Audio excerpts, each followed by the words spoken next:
Ya estuvimos viendo el concepto de hoisting usando y aplicando funciones y estructuras de control, así que ahora podemos ver este concepto que es súper importante, que es el scope, que se resume simplemente en el alcance que tiene una variable en un programa. O sea, dónde se puede usar esa variable, en qué partes de nuestro código. Existen dos tipos de scope, que son el scope global y el scope local.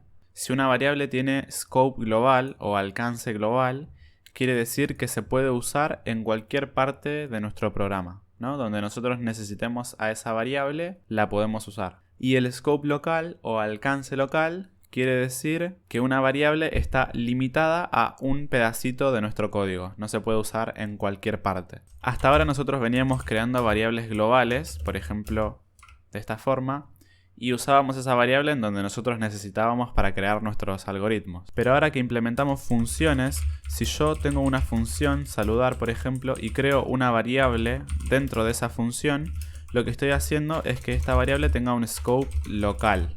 Esto quiere decir que a la variable nombre solamente la voy a poder usar dentro de esta función saludar. Si yo escribo console.log nombre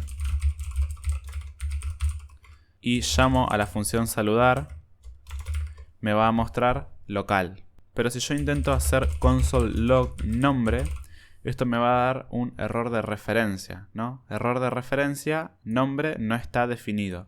Esto es porque la variable nombre no tiene un scope global, o sea, no se puede usar desde cualquier parte.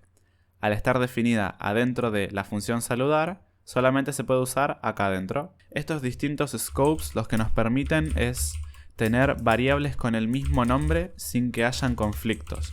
Nosotros sabemos que cada vez que creamos una variable tenemos que darles identificadores distintos. Pero ahora que tenemos, por ejemplo, funciones, yo podría crear una variable nombre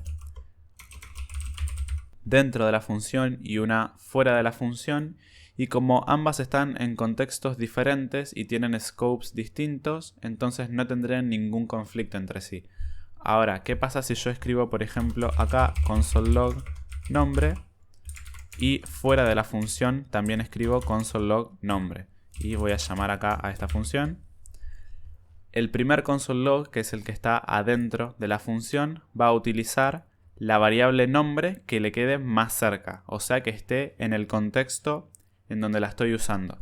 En este caso el contexto en el que estoy usando a la variable es el contexto de la función. Entonces va a usar a la variable nombre que está acá. Por eso saludar me muestra Sebastián.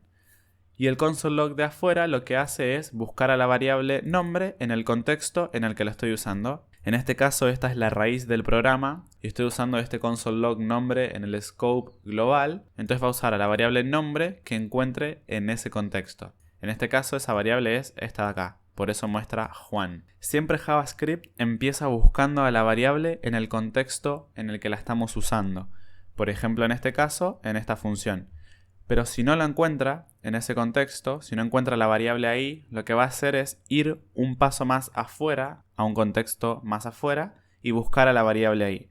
Si no la encuentra ahí, va a ir otro más afuera y así hasta que se termine la cadena de scopes. En este caso, el último ya es el global, entonces tenemos este global y este local, pero puede ser que tengamos muchos, por ejemplo, muchas funciones adentro de funciones o bloques de código. Si yo, por ejemplo, comento esta variable nombre, fíjense cómo ahora me muestra Juan. ¿Por qué? Primero JavaScript busca nombre en el contexto de la función, pero como no lo encuentra, porque esa variable no existe, ¿no? Está comentada ahora, entonces pasa al siguiente scope, que es el global, y busca a la variable ahí. Y como la encuentra, muestra Juan. ¿Qué pasa si no la encuentra? Error de referencia, ¿no? Cuando ya no tiene dónde más buscar y no encuentra la variable, entonces ahí es donde lanza este error de que la variable es indefinida.